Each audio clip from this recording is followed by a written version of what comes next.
Inilah pagar, inilah perkembangan gedung kita, gedung suluk kita, pagar di samping dan di belakang gedung ini. Semoga suluk tahun depan kita lebih aman, nyaman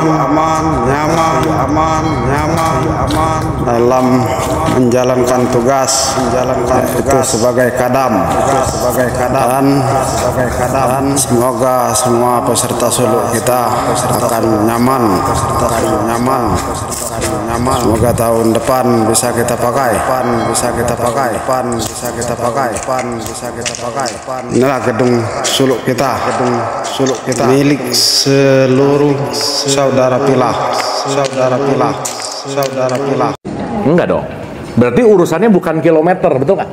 Berarti kalau sekarang orang pergi ke haji, pergi ke Mekah untuk berhaji, sementara Tuhan nggak perlu jarak, berarti pertanyaannya hajinya bukan itu gitu. Yang lucu lagi, teman-teman tahu arti haji nggak? Haji itu artinya pendatang. Jadi kalau ada orang di Mekah ngomong haji, itu artinya halo pendatang gitu. Kalau perempuan, hajah, halo pendatang perempuan. Jadi agak aneh kalau orang saya dari Jakarta misalnya datang ke Mekah disebut haji, cocok karena saya pendatang di Mekah, betul nggak? Tapi pulang ke Jakarta saya nggak dipanggil haji, marah. Kenapa? Masa balik ke Jakarta, halo pendatang, kan lu orang Jakarta gitu maksudnya. Betul nggak? Nah, tapi nggak apa-apa lah ya. Karena gelar haji memang famous di kita-kita aja sih sebenarnya. Makanya Nabi Muhammad nggak ada hak di depannya, betul nggak? Nggak ada Haji Muhammad. Bener nggak? Iya, Muhammad SAW nggak ada.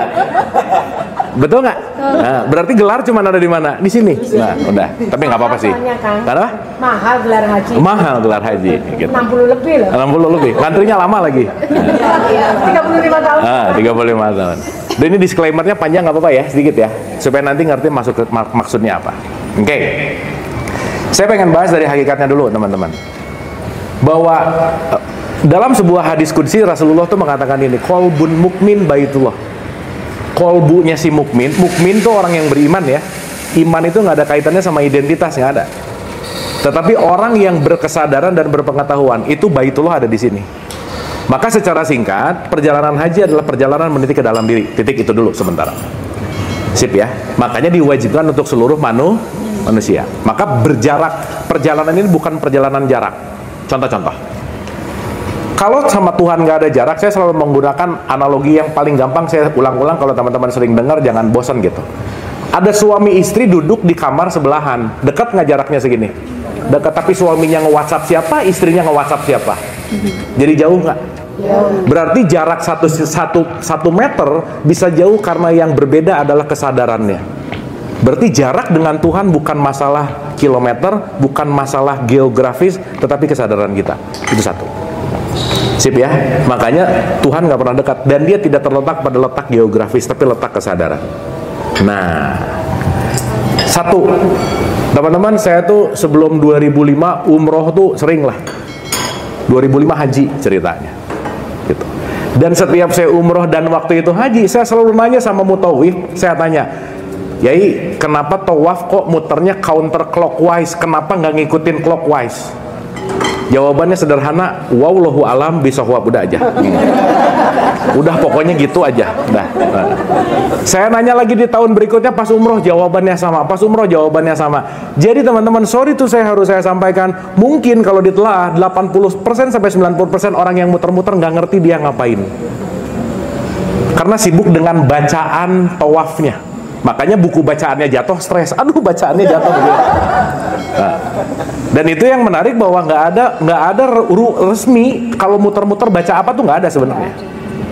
Sip ya. Dan nanti kita ngerti bahwa sebenarnya konteksnya bukan di situ gitu. Dan kita juga penting untuk menyadari ada berdoa dan ada baca doa. Teman-teman lebih sering berdoa, lebih sering baca doa, yang mana? Baca sih bagus ya. Seenggaknya jujur tuh bagus ya. Nah, sip, udah kelihatan lah, udah kelihatan. Nah, karena berdoa itu terhubung kalau baca doa membunyikan. Nah, satu mas, karena kita ngomongin tawaf dulu ya. Tawaf itu dimulai dari Hajar Aswad. Sorry ya, saya mau jump to conclusion supaya kayak film ini langsung ke endingnya. Maaf banget ya. Inti orang berhaji secara hakikat, satu, menjalin keluarga yang sakinah, mawadah, warohmah. Ini saya pernah cerita ini ke manasik haji, apa urusannya gitu. Karena maaf ya, ketika kita tawaf, sa'i, umroh, haji tapi tidak membangun keluarga yang sakinah, mawadah, warohmah, nonsens saja. Kenapa? Satu, kita tahu bahwa ada perspektif innalillahi wa inna ilaihi rajiun. Itulah kenapa tawaf counter clockwise untuk mengingatkan kembali gitu. Itu satu. Ingat ya, kamu kembali, kamu kembali, kamu kembali. Dan 7 ini sebenarnya ngomongin 7 lapis langit, 7 lapis kesadaran gitu kira-kira. Dan itu panjang lah ceritanya. Tapi seenggaknya si 7 ini mengingatkan software kita, hardware kita, PPH, LTKK, pendengaran, penglihatan, hati, lidah, tangan, kaki, kulit. Nah, 7 ini dijaga baik-baik, aman aja. Makanya 7 selalu menjadi sesuatu yang penting gitu. Anyway, jadi counter clockwise itu mau mengingatkan kamu jangan lupa pulang. Karena yang namanya melawan arah jarum jam berarti disuruh kembali gitu. Itu satu.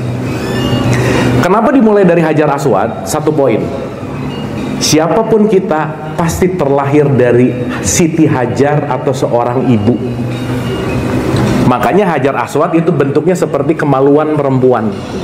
Makanya maaf ya, kenapa Nabi Muhammad mengajarkan ngecup Hajar Aswad? Maksudnya bukan nyium batu, cintailah ibumu gitu. Jadi kalau datang ke sana ngecup Hajar Aswad, pulang sama ibunya berantem mulu, abis gitu ngecup Hajar Aswadnya bayar lagi gitu ya. Bayar loh sekarang. Saya pernah ya, woi haji ngecup, oh saya tuh amazed banget, ya Allah engkau baik banget orang-orang di sini gitu. Tahunya begitu masuk gini diikutin sampai hotel, mas tadi ngecup saya anterin, ini saya minta 1.000 real katanya, gimana coba? Jadi sekarang orang ngecup si Hajar Aswad, mencium Hajar Aswad, lupa hakikatnya bahwa Hajar Aswad itu simbol dari Siti Hajar. Jangan lupa ya, di tempat kita tawaf itu ada 3 poin penting: Hijr Ismail, Makom Ibrahim, Hajar Aswad. Ibrahim, Ismail, Siti Hajar, ibu, bapak, anak. Jadi sebenarnya ngomongin muter ini cuma mau bicara bahwa perbaiki hubungan pasangan, anak, relationship dalam keluarga. Contohlah keluarga Ibrahim gitu kira-kira. Itu satu mas. Jadi kenapa dimulai dari Hajar Aswad? Kenapa? Karena kalian semua pasti datang dari ibu. Saya komain ya.